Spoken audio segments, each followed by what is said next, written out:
I now give the floor to the distinguished representative of Pakistan to introduce an address by the head of government. Mr. President, I have the great honor to introduce a recorded statement by His Excellency Mr. Imran Khan, the Prime Minister of the Islamic Republic of Pakistan. Bismillah ar-Rahman ar-Rahim. Iyyaka na'budu wa iyyaka nasta'in. Mr. President, I congratulate you on assuming the presidency of the 76th session of the General Assembly. I also wish to express appreciation for the significant achievements of your predecessor, Volkan Bozkır, who guided the Assembly skillfully under the difficult circumstances imposed by the COVID-19 pandemic. Mr. President, the world is facing triple challenge of the COVID-19, the accompanying economic crisis, and the threats posed by climate change.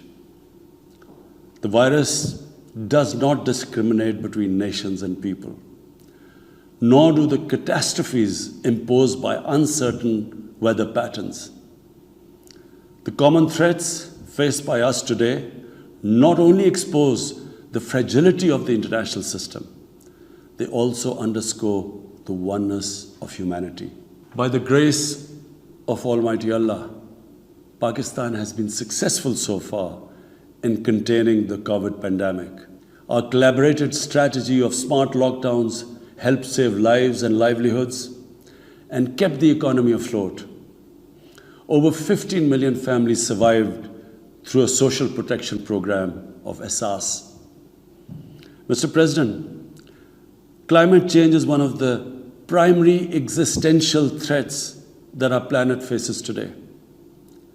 Pakistan's contribution to global emissions is negligible, yet we are among the 10 most vulnerable countries to the effects of climate change in the world. Being fully aware of our global responsibilities, we have embarked upon game-changing environmental programs, reforesting Pakistan through our 10 billion tree tsunami, preserving natural habitats, switching to renewable energy, removing pollution from our cities, and adapting to the impacts of climate change. To address the triple crisis of COVID pandemic, economic downturn, and climate emergency, we need a comprehensive strategy that should include, number one, vaccine equity. Everyone, everywhere, must be vaccinated against COVID, and as soon as possible. Two, adequate financing must be made available to developing countries.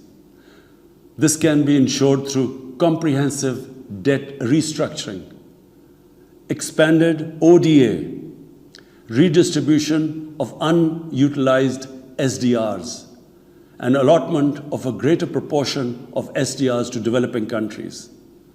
And finally, provision of climate finance. Three, we must adopt clear investment strategies which help alleviate poverty, promote job creation, build sustainable infrastructure, and of course, bridge the digital divide. I propose that the Secretary General convene an SDG summit in 2025 to review and accelerate implementation of sustainable development goals. Mr. President, because of the plunder of the developing world by their corrupt ruling elites, the gap between the rich and the poor countries is increasing at an alarming speed. Through this platform, I've been drawing the world's attention towards the scourge of illicit financial flows from developing countries. The Secretary General's high-level panel of financial accountability, transparency, and integrity called the Facti Panel, has calculated that a staggering $7 trillion in stolen assets are parked in financial haven destinations. This organized theft and illegal transfer of assets has profound consequences for the developing nations. It depletes their already meager resources, accentuates the levels of poverty, especially when laundered money puts pressure on the currency and leads to its devaluation. At the current rate, when the Facti Panel estimates that $1 trillion every year is taken out of the developing world, there will be a mass exodus of economic migrants towards the richer nations. What the East India Company did to India, the crooked ruling elites are doing to the developing world, plundering the wealth and transferring it to Western capitals and offshore tax havens. And Mr. President, retrieving the stolen assets from the developed countries is impossible for poor nations. The rich countries have no incentives or compulsion to return this ill-gotten wealth. And this ill-gotten wealth belongs, remember, to the masses of the developing world. I foresee in the not-too-distant future, a time will come when the rich countries will be forced to build walls to keep out economic migrants from these poor countries. I fear a few wealthy islands in the sea of poverty will also turn into a global calamity like climate change. The General Assembly must take steps meaningfully to address this deeply disturbing and morally repugnant situation, naming and shaming the haven destinations and developing a comprehensive legal framework to halt and reverse the illicit financial flows are most critical actions to stop this great economic injustice. And at a minimum, the recommendations of the Secretary General's Facti Panel should be fully implemented. Mr. President, Islamophobia is another pernicious phenomenon that we all need to collectively combat. In the aftermath of the 9/11 terrorist attacks, terrorism has been associated with Islam by some quarters. This has increased the tendency of right-wing, xenophobic and violent nationalist, extremists and terrorist groups to target Muslims. The UN Global Counter-Terrorism Strategy has recognized these emerging threats. We hope the Secretary General's report will focus on these new threats of terrorism posed by Islamophobes and right-wing extremists.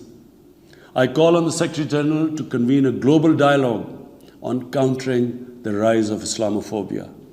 Our parallel efforts at the same time should be to promote interfaith harmony, and they should continue. Mr. President, the worst and most pervasive form of Islamophobia now rules India. The hate-filled Hindutva ideology propagated by the fascist RSS-BJP regime has unleashed a reign of fear and violence against India's 200 million Muslim-strong community. Mob lynching by cow vigilantes, frequent pogroms such as the one in New Delhi last year, discriminatory citizenship laws to purge India of Muslims, and a campaign to destroy mosques across India and obliterate its Muslim heritage and history are all part of this criminal enterprise. New Delhi has also embarked on what it ominously calls the final solution for Jammu and Kashmir dispute. It has undertaken a series of illegal and unilateral measures in occupied Jammu and Kashmir since 5th August 2019. It has unleashed a reign of terror, by an occupation force of 900,000. It has jailed senior Kashmiri leadership, imposed a clampdown on media and internet, violently suppressed peaceful protest, abducted 13,000 young Kashmiris and tortured hundreds of them. It has extrajudicially killed hundreds of innocent Kashmiris in fake encounters and imposed collective punishments by destroying entire neighborhoods and villages. We had unveiled a detailed dossier on gross and systematic violations of human rights by the Indian security forces in occupied Jammu and Kashmir. This repression is accompanied by illegal efforts to change the demographic structure of the occupied territory and transform it from a Muslim majority into a Muslim minority. Indian actions violate the resolutions of the United Nations Security Council on Jammu and Kashmir. They clearly prescribe, the resolutions clearly prescribe that the final disposition of the disputed territory should be decided by its people through a free and impartial plebiscite held under the UN auspices. India's action in occupied Jammu and Kashmir also violate international human rights and humanitarian laws, including the Fourth Geneva Convention, and amount to war crimes and crimes against humanity. It is unfortunate, very unfortunate, that the world's approach to violations of human rights lack even-handedness and even are selective. Geopolitical considerations or corporate interests, commercial interests, often compel major powers to overlook the transgressions of their affiliated countries. Such double standards, and the most glaring in case of India, where this RSS BJP regime is being allowed to get away with human rights abuses with complete immunity. The most recent example of Indian barbarity was the forcible snatching of the mortal remains of the great Kashmiri leader, Sayyid Ali Shah Gilani, from his family, denying him a proper Islamic funeral and burial in accordance with his wishes and the Muslim tradition. Devoid of any legal or moral sanction, this action has been against the basic norms of human decency. I call on this General Assembly to demand that Sayyid Gilani's mortal remains be allowed to be buried in the cemetery of martyrs with the appropriate Islamic rites. Mr. President, Pakistan desires peace with India as with all its neighbors. But sustainable peace in South Asia is contingent upon resolution of the Jammu and Kashmir dispute in accordance with the relevant United Nations Security Council resolutions and the wishes of the Kashmiri people. Last February, we reaffirmed the 2003 ceasefire understanding along the line of control. The hope was that it would lead to a rethink of the strategy in Delhi. Sadly, the BJP government has intensified repression in Kashmir and continues to vitiate the environment by these barbaric acts. The onus remains on India to create a conducive environment for meaningful and result-oriented engagement with Pakistan. And for that, it must do, number one, reverse its unilateral and illegal measures instituted since 5th August 2019. Secondly, stop its oppression and human rights violations against the people of Kashmir. And three, halt and reverse the demographic changes in the occupied territory. It is also essential to prevent another conflict between Pakistan and India. India's military buildup, development of advanced nuclear weapons, and acquisition of destabilizing conventional capabilities can erode mutual deterrence between the two countries. And now, Mr. President, I want to talk about Afghanistan. the current situation in Afghanistan, for some reason, Pakistan has been blamed for the turn of events by politicians in the United States and some politicians in Europe. From this platform, I want them all to know the country that suffered the most, apart from Afghanistan, was Pakistan when we joined the US war on terror after 9/11. 80,000 Pakistanis died. $150 billion was lost to our economy. There were 3.5 million internally displaced Pakistanis. And why did this happen? In the 80s, Pakistan was a frontline state in fighting against the occupation of Afghanistan. Pakistan and the United States trained mujahideen groups to fight for the liberation of Afghanistan. Amongst those mujahideen groups were Al-Qaeda, were various groups from all over the world. They were mujahideen, Afghan mujahideen. These were considered heroes. President Ronald Reagan invited them to White House in 1983. And according to news items, he compared them to the founding fathers of the United States. They were heroes. Come 1989, the Soviets leave. So do the Americans, abandon Afghanistan. Pakistan was left with 5 million Afghan refugees. We were left with sectarian militant groups which never existed before. But the worst cut of it was that a year later, Pakistan was sanctioned by the US. We felt used. Fast forward 9/11, Pakistan is needed again by the US because now their US-led coalition is now invading Afghanistan, and it could not happen without Pakistan providing all the logistical support. What happened after that?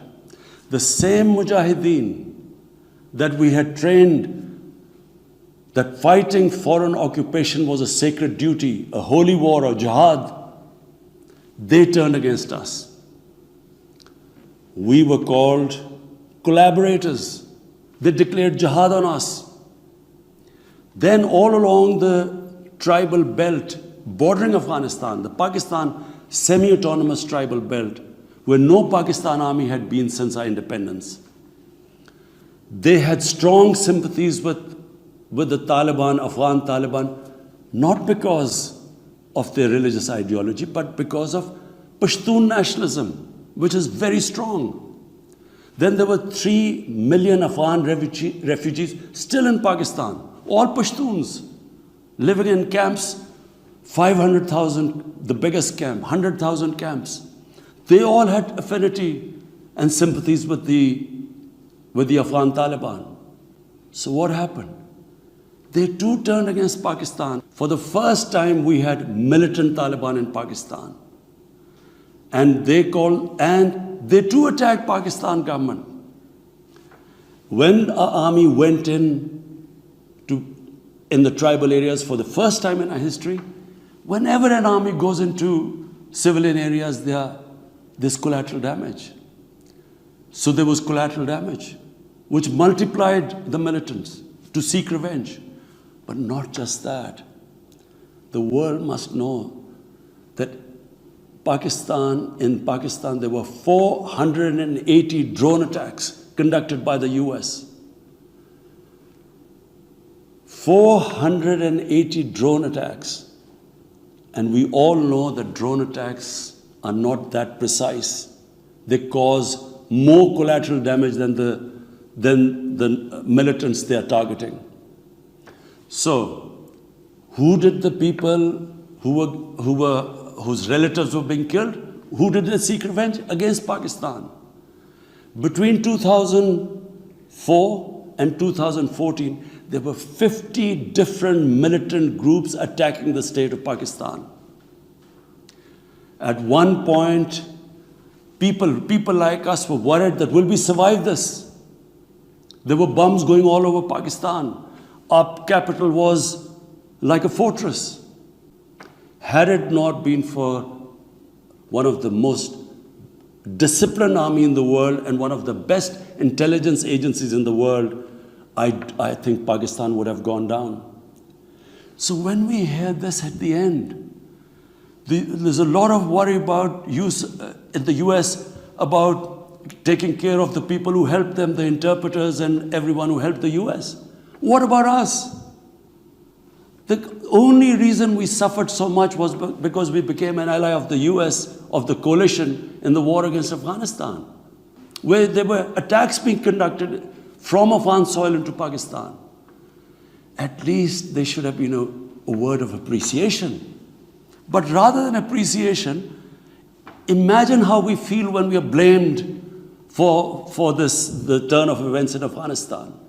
After 2006, it became apparent to everyone who understood Afghanistan's history that there would be no military solution in Afghanistan. I went to the US, I spoke to think tanks, I met at the time Senator Biden, Senator John Kerry, Senator Harry Reid. I tried to explain to them that there would not be any military solution and political settlement was the way to go forward. No one understood then. And unfortunately, in trying to force a military solution is where US went wrong. And if today,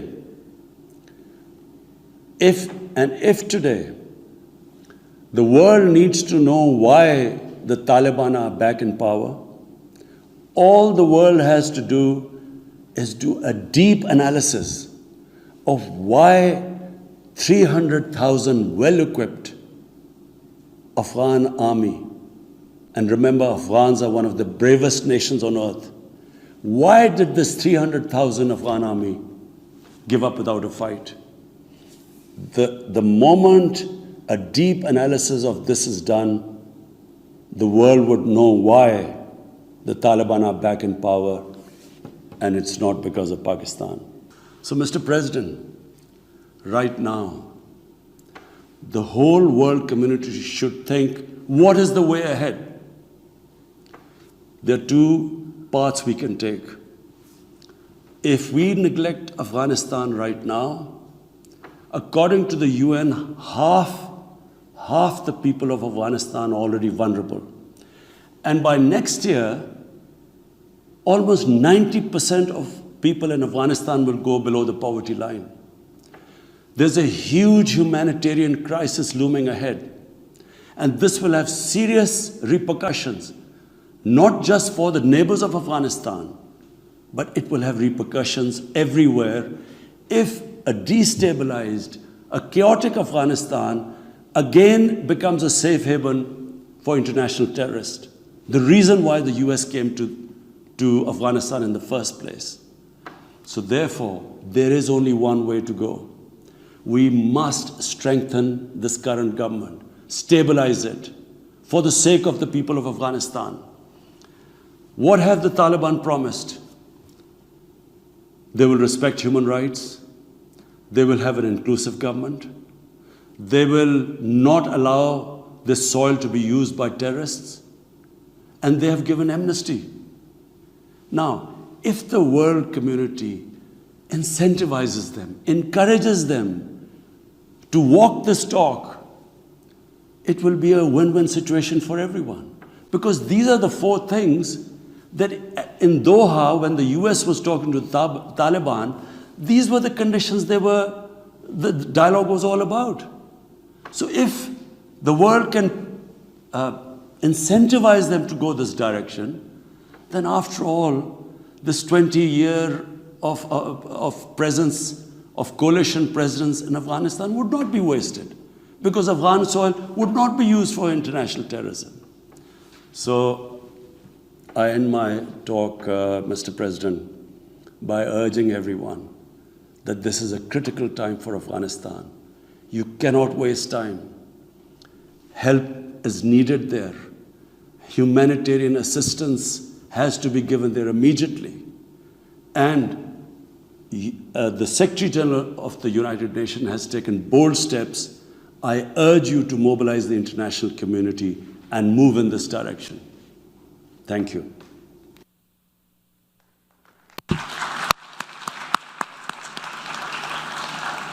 On behalf of the General Assembly, I wish to thank the Prime Minister of the Islamic Republic of Pakistan for the statement just made.